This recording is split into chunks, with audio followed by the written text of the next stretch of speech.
आइए बच्चों, आज हम लोग प्रयागा पाठ के पांचवें गद्यांश की चर्चा करते हैं। पांचवें गद्यांश की चर्चा करते हैं प्रयागा पाठ की।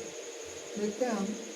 इतिहास प्रसिद्ध है, नीति निपुण है, मुगल शासक अकबर नामा दिल्ल्या सुदूरे पूर्वस्यां दिशि स्थितयो कड़ा जौनपुर नामकयो समृद्ध्यो राज्यो निरीक्षणं दुष्करं विज्ञाय तयोः मध्ये प्रयागे गंगा यमुनाभ्यां परिवृतः दृढ़ं दुर्गम अकारयत्। गंगा प्रवाहाश्च अस्य रक्षणाय विशालं बन्धम् अपि अकारयत्। यः अद्यापि नगरस्य गंगायाः च मध्ये सीमा इव स्थितः अस्ति।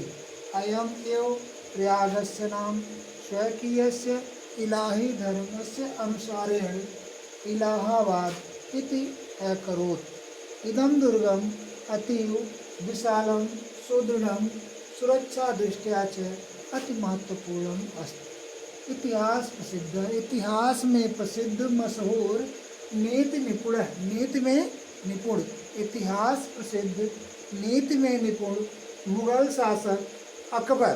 कौन? अकबर। दिल्ली से सुदूरे, दूर, पूर्वस्याम दिश, दिल्ली से दूर पूर्व दिशा में स्थित कड़ा और जौनपुर नामकयो, कड़ा और जौनपुर नामक समृद्धियों राज्यों, धनी राज्यों। कैसे राज्य? धनी राज्यों, खष्टी व्यक्ति है, धनी राज्यों का निरीक्षणम, निरीक्षणम का अर्थ होता है देखभाल, दुष्करम विज्ञाय, कठिन जान करके।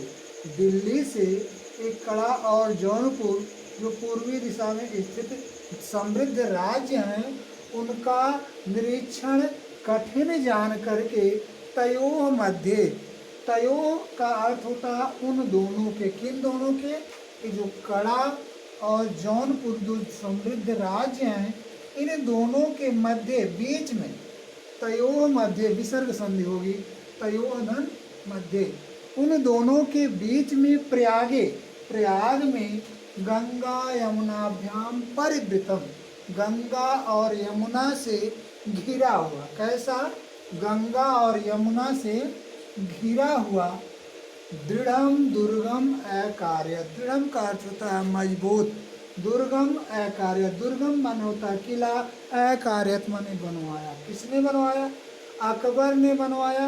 कहाँ बनवाया? इलाहाबाद या प्रयाग में बनवाया। क्या बनवाया? दृढ़म माने मजबूत, दुर्गम माने किला, अकार्यत माने बनवाया, मजबूत किला बनवाया। गंगा प्रवाहाश्च अस्य रक्षणाय, अस्य माने इसकी, रक्षणाय माने रक्षा के लिए। किससे रक्षा के लिए? गंगा प्रवाहाश्च, गंगा के प्रवाह से इसकी रक्षा के लिए। किसकी रक्षा के लिए? जो मजबूत किला बनवाया, इसकी रक्षा के लिए विशालम बंधम अपि अकार्य, विशालम बहुत विशाल, बंधा भी, बांध जिसे कहते हैं, बहुत विशाल बांध भी बनवाया। क्यों बनवाया विशाल बांध? इस किले की गंगा के प्रवाह से रक्षा के लिए विशाल बांध बनवाया। किसने बनवाया? अकबर ने बनवाया।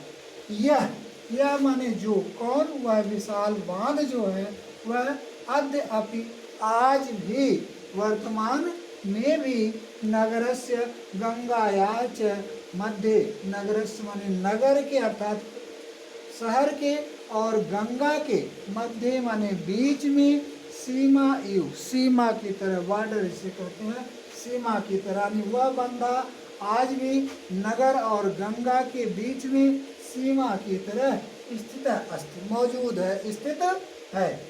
अयम एव, अयम माने इसने, एव माने किसने? अकबर ने ही, अयम एव इसने ही, प्रयागस्य नाम, प्रयाग का कष्ट व्यक्ति एक वचन, इसने ही प्रयाग का नाम स्वकीयस्य इलाही धर्मस्य अनुसार, अपने द्वारा किए गए, बनाए गए इलाही धर्म के अनुसार।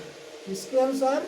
इलाही धर्म के अनुसार, जो स्वयं अकबर ने बनाया था इलाही धर्म, उस अपने द्वारा बनाए गए इलाही धर्म के अनुसार इलाहाबाद इति अकरोत्। इलाहाबाद ऐसा किया, क्या किया? प्रयाग का नाम अपने द्वारा बनाए गए इलाही धर्म के अनुसार इलाहाबाद रखा। किसने किया?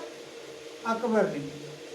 इदम दुर्गम, यह दुर्गम माने होता किला, यह किला अतीव विशालम, बहुत ही विशाल, सुदृढ़ मजबूत, सुरक्षा दृष्टिया च, और सुरक्षा की दृष्टि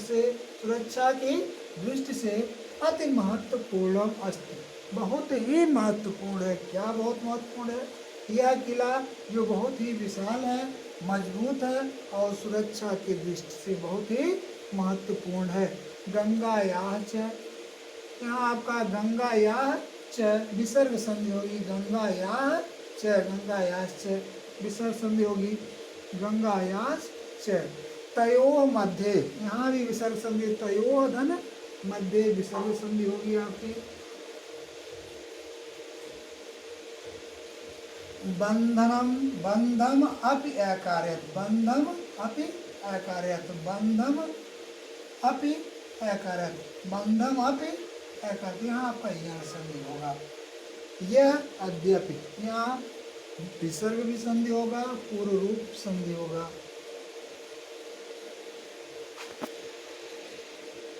आगे हम देखते हैं, भारत से स्वतंत्रता आंदोलन से, आपके पास किताब होगी, किताब अपने सामने जरूर रखेंगे क्योंकि सब इस पर लिख पाना संभव नहीं है। तो भारत से स्वतंत्रता आंदोलन से, भारत के स्वतंत्रता आंदोलन का, भारत के षष्ठी विभक्ति एक वचन, भारत के स्वतंत्रता आंदोलन का इदम नगरम प्रधान केंद्रम अस्ति। इदम नगरम, यह नगर, कौन नगर? ये प्रयाग नगर जो है मुख्य केंद्र है, मुख्य केंद्र आसित था। क्या था? भारत के स्वतंत्रता आंदोलन का यह नगर मुख्य केंद्र था।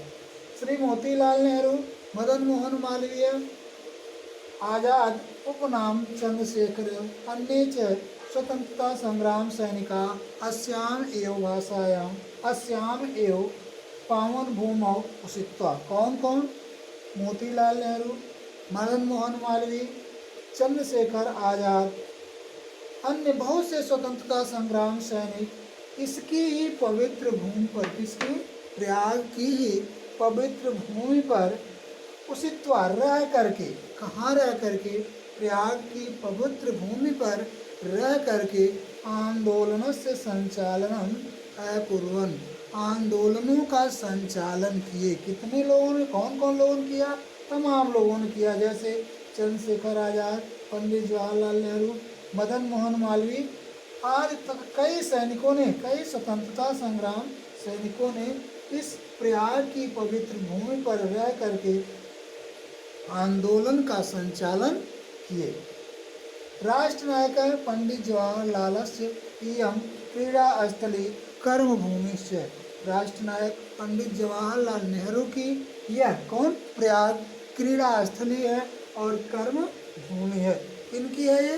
पंडित जवाहरलाल नेहरू की है। जो राष्ट्रनायक पंडित जवाहरलाल नेहरू, उनकी ये क्रीड़ा स्थली है और जन्म भूमि है।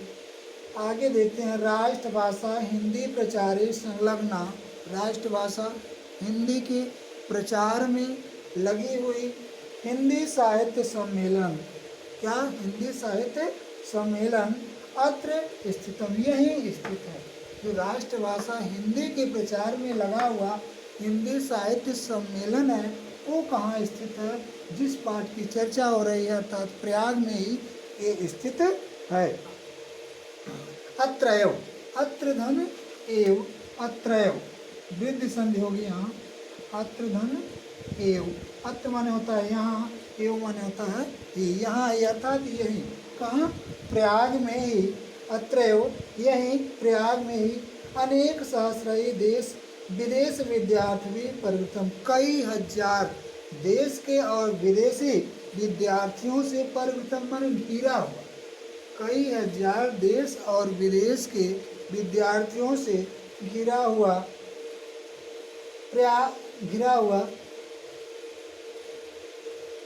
देश विदेशी विद्यार्थी परिवर्तन, देश और विदेश के विद्यार्थियों से घिरा हुआ, विविध विद्या पारंगत, तरह तरह की विद्या में पारंगत, या जिसे हम कहते हैं निपुण, विद्वरेभ्य, विद्वानों के द्वारा उपशोभित, सुशोभित, तरह तरह की विद्याओं में निपुण विद्वानों के द्वारा सुशोभित प्रयाग विश्वविद्यालय। कौन सा विश्वविद्यालय? प्रयाग विश्वविद्यालय भरद्वाजस्य प्राचीन गुरुकुलस्य नवीन रूपम इव शोभते। भरद्वाज के जो प्राचीन गुरुकुल था उसी के नए रूप में सुशोभित हो रहा है। कौन सुशोभित हो रहा है? प्रयाग विश्वविद्यालय भरद्वाज के प्राचीन गुरुकुल के नए रूप में ही सुशोभित हो रहा है।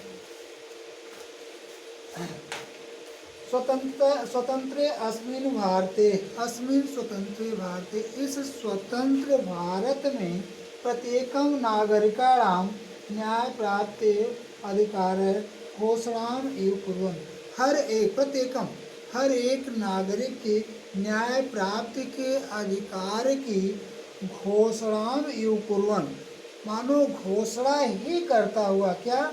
हर एक नागरिक के न्याय प्राप्ति के अधिकार की मानो घोषणा ही करता हुआ उच्च न्यायालय। कौन? उच्च न्यायालय अस्य नागरस्य प्रतिष्ठान वर्धयति, इस नगर की प्रतिष्ठा या मान सम्मान को वर्धयति, बढ़ाता है। कौन प्रयाग के या इस नगर के मान सम्मान को बढ़ाता है? उच्च न्यायालय जो प्रयाग में स्थित है वह इस नगर के प्रतिष्ठा या मान सम्मान को बढ़ाता है। आगे देखते हैं।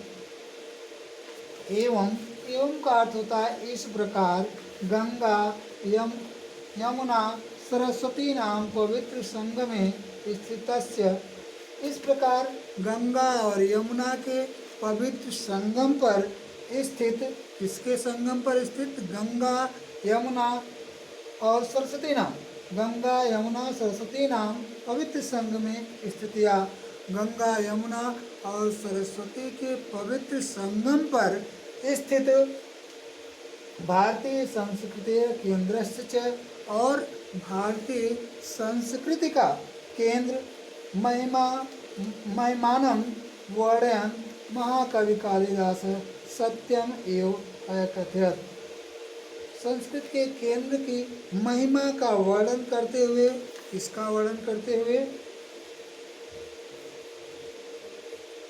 भारतीय संस्कृत के केंद्र की महिमा का अर्थात प्रयाग की महिमा का वर्णन करते हुए महाकवि कालिदास ने सत्यम एवं अकथयत्, सत्य ही कहा था। किसने कहा था?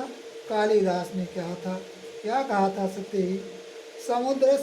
समुद्र पत्नयो जल सन्निपाते कोत आत्मानाम अत्र किल अभिषेकात् तत्व बोधने विना अपि भूयस्य तनु त्यज्याम न अस्ति शरीर बंध, न अस्ति शरीर बंध। क्या कहा था?